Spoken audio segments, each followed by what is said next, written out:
Hi guys and girls, I'm Obsidian Ant and welcome to Oxygen Not Included. This is a new game from Cly Entertainment and you may recognise the art style here. It's after all not too dissimilar to the very popular Don't Starve, which these guys were behind. Now this one's quite different. This is a sim management game and we're going to jump straight into it now by clicking on New Game. Now what happens here is that the world is procedurally generated and we find ourselves in some underground caverns. Actually lost on an asteroid somewhere in deep space. We start with a very small crew. These guys are known as duplicants, not replicants but duplicants, and they come with various attributes. Now these are all got various uses depending on what you're actually wanting to do. Athletics of course allows the person, for example, to move around at different speeds, quite a fast speed there. Creativity is good for decorating. But what I actually want, I'm going to keep this person. I think they do come with some negative traits. This one's a scaredy cat. This duplicant is afraid of violence and they have a stress response because your duplicants do get stressy and they do cry in a rather ugly way. This person here is a binge eater. That's a particularly bad trait because they will eat you out of house and home, leaving everyone else with no food at all. So we're going to shuffle of these two here because this one's also a binge eater. What I actually want is someone with high learning, because high learning determines the research speed, and research is what's used to unlock later tiers of technology. Learning level 5 is not too bad, but it can go better. Let's see what we can get. Guess we're just going to have to go with someone who's a bit good at everything. So name your colony. We can choose some random names here. The luxury colony, transdimensional rat's nest. Let's have that. And we're going to embark. At which point we get to see our area here. Now this is all randomly generated, or should I say procedurally generated. And we get a little message here. Alert! Your crew has awoken miles beneath the surface of an unfamiliar asteroid. Oddly, they have no recollection of how they got here. Well, they actually come out of the printing pod here. And in just a moment we'll have a look at what that is about. Now this is actually a reasonably nice layout. You actually want a base that will allow you to place all your utilities without digging too much and allow you to get resources without going too far afield. There's plenty of metals up here, which is what we're going to need early on, but it is going to mean they're going to have to dig up. Now that's not too much of a problem, but it does mean putting up a load of ladders, and it's further up than I'd like to go this early on. And unfortunately I can't see any other metals right nearby. We do have a nice supply of algae as well. Algae is used to generate oxygen. The title of the game, of course, Oxygen Not Included. And why is that? Well, it's because oxygen is essential to the survival of your crew. And I'm just going to pause it very briefly here whilst we have a look at that. Talking of pause, we got the pause option up here. And as well as the other play speeds, we got slow speed, medium speed, as well as fast speed. Now we've got some different overlays up here. I've just switched on the oxygen one and it shows us here we've got a high concentration of oxygen, as have we over here. Over here we've got a low concentration and a sufficient concentration. Here, well, this could be other gases. They're all unbreathable. The reasons for that we don't entirely know. It might be because it's carbon dioxide, it may be because it's a vacuum, or it may be because it's other rather unpleasant gases as well, but we're not doing too bad around here at the moment. But what we're going to need to do is get straight into it and get going. Fortunately, we've got a little bit of oxylite here, and that's some naturally generating oxygen, but it will expire after too long, at which point we're going to have to start making our own oxygen through the various utilities we got here. But unfortunately, we've got no resources, so we can't actually construct anything just yet. So what we're going to need to do straight off the bat is start digging, and we're going to go in this direction here, pick up a little bit of algae. They go through into this compound, and I don't know if you can hear the ice cream van outside playing his little tune. Maybe not. We got some resources here we can actually harvest, and the people will be able to eat those. And we can also go in this direction and dig through the sand. Sand is soft and easy to dig, but it's also like with many other games of this nature, it will collapse in on you if you dig it with above you.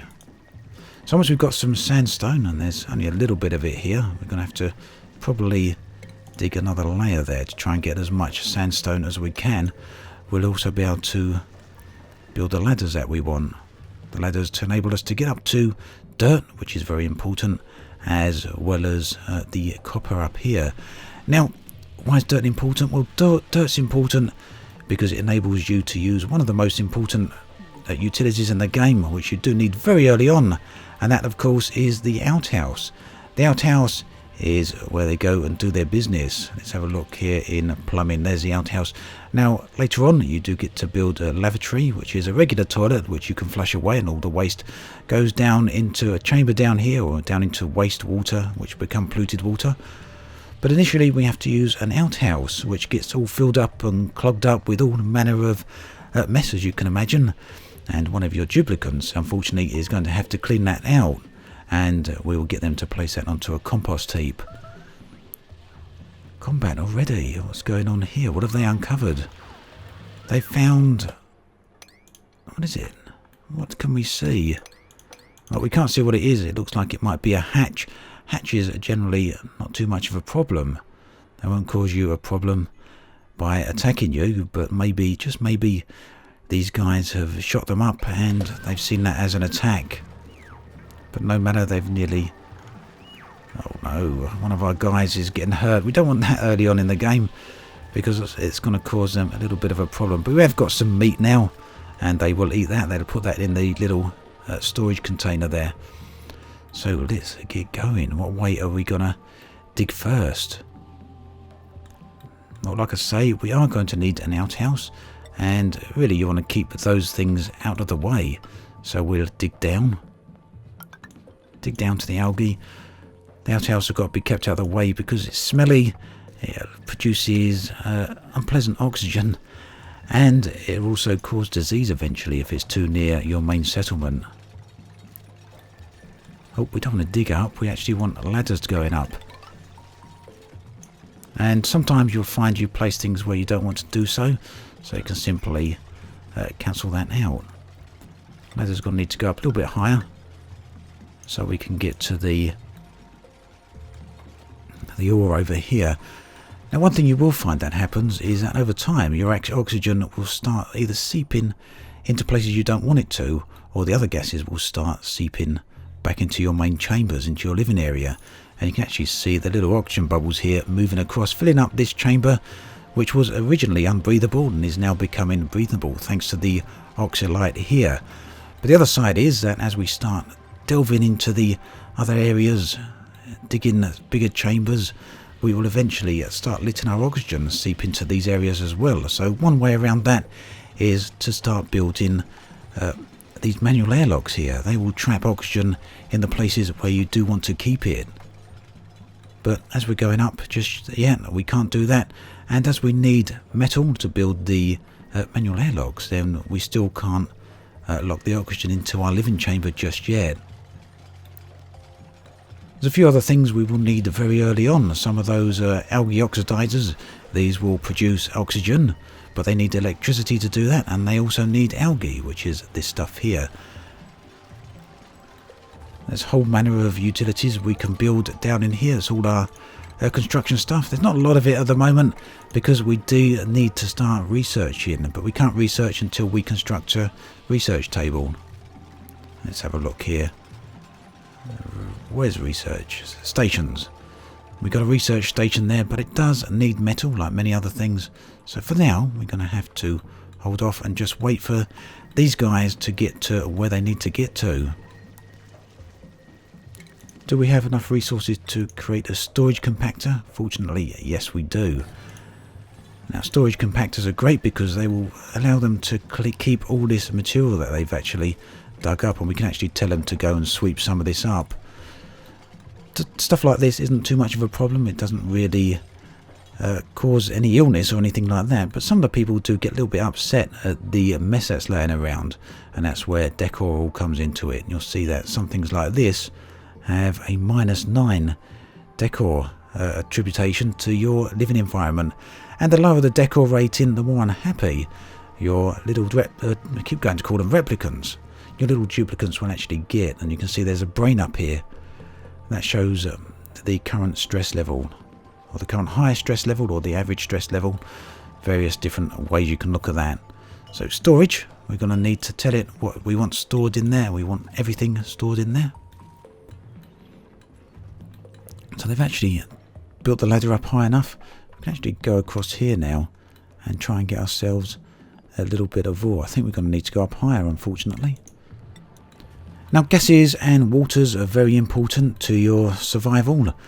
They're needed for a lot of different things. So we will eventually need to dig through here, and they will be able to gather up some water if they want. And down in some of these other chambers, we may start finding other gases. And we'll have a look at that a little bit further in. Looks a little bit unpleasant in there, doesn't it? Let's just have a look at the gas there.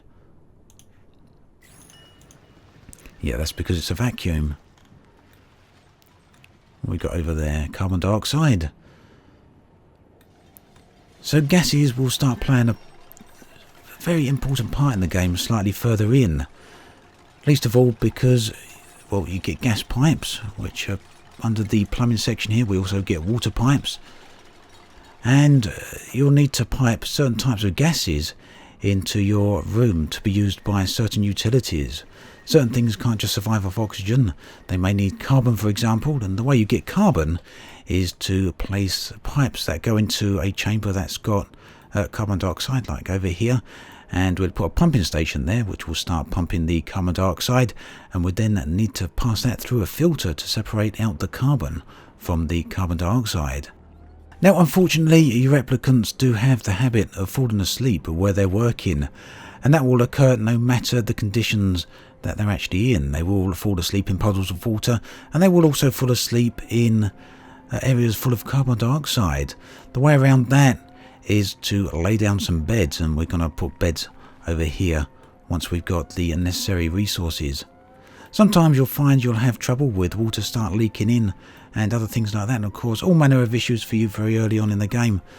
But fortunately we're in a decent enough area where that's not a problem just yet. But I'm going to accelerate up the time so that night passes by a little bit faster. This guy over here seems to be able to live in a vacuum. Not sure how guys would be able to do that.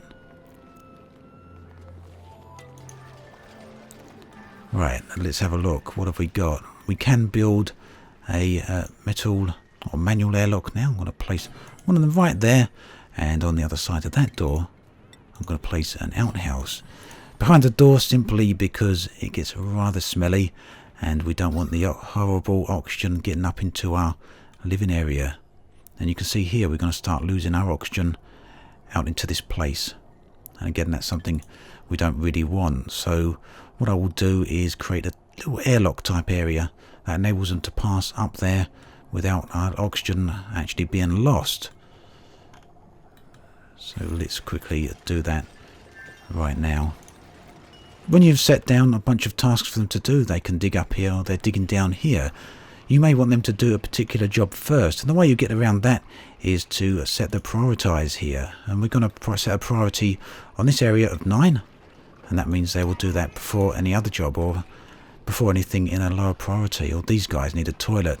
Now if they don't actually get to work in the outhouse or get to do their business in the outhouse, they will do it all over the floor, leaving you a rather revolting mess that someone's got to clean up and dispose of somewhere. And if they're not able to do that, it will stay there and contaminate your living quarters, which is not any good. So that will also set that to a 9. Obviously if everything is a 9, then the priority is all equal and they would just do whatever job that comes natural to them. So once you're starting to get a few resources together, what you're really going to need is a food supply as well as an electricity supply. Electricity is generated here through a nice little device that your duplicants absolutely, they've got Blade Runner on the mind, I reckon, that your duplicants absolutely love using, and that's the little power wheel here, the hamster wheel. So the power wheel here then works by the little duplicant running on it, and that will generate some electric. It will then power whatever it's hooked up to, but it will only power it so long as someone is actually running on it. So the way around that is to stick a little battery nearby, or pretty much anywhere you want as long as it's hooked up with a wire cable. This will then get charged up and will be able to supply electricity to any of your other devices, but it doesn't hold charge for very long. You can actually research larger batteries once you've got a research bench, and we're going to have a look at that in just a moment. We should hopefully have enough resources now to actually create one of those. So let's create the power battery there, and we should then have room to place a station now. Station, we got a supercomputer. We'll show you what that's about in just a moment, and we got a research station. Research station, I'm going to place about here. Leave a couple of gaps because we may want a few other things in here, particularly a algae deoxidizer, so that we can generate some oxygen. Up here, oh look, the sand is falling down. Always got to be wary of that. Up here, I'm going to create a bedroom for them. Just see, make sure we've got enough room there.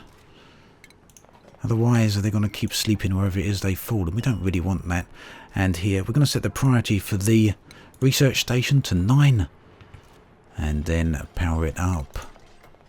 Up here then we can see some other tabs: jobs, consumables, vitals, reports, and so on, as well as the various overlays, which we had a look at briefly just now, and looking at the gas. And you can actually see we're starting to run out of oxygen. That's going to become a fairly significant problem any time now.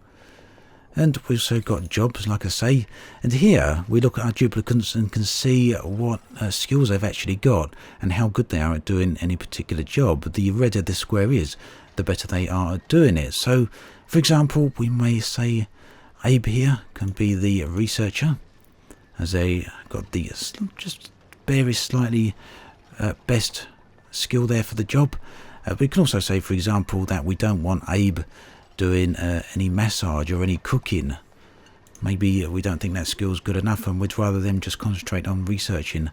So the more duplicants you get, the more you're going to want to focus on that. Duplicants arrive through the little printing pod here. Every few days you can print a new duplicant, usually every 3 days, and you can see in 0.4 cycles we're going to have a new one arrive, and so we'll have a look at that when their time is due. And here at last is the research station. Here we can select what research we want, and we can select any tier 1 tech here. Now there's a big gap over here. Part of that is probably because of the ultra wide monitor I'm actually running on, but no doubt because the game is in alpha there will be many other tiers added on later on. So I'm going to start with farming, which is just a tier 1 technology. They would get an algae terrarium here which can produce oxygen. We get the compost heap, which we're going to need for the outhouse, and we can also create a planter box which allows us to grow food. But in the meanwhile, we're going to want to start generating some oxygen before our little dudes start getting a bit stressy. So under oxygen we've got the algae deoxidizer, and I'm going to place one of them there. I'm going to place another here, and I think we want one up here as well. Now these of course do need power, so we're going to need to run power cables to them. Unfortunately we can't run power cables through dirt blocks or anything like that, but you can run them through tiles. But unfortunately I haven't got a tile floor there just yet. It's something I'll probably convert slightly later on.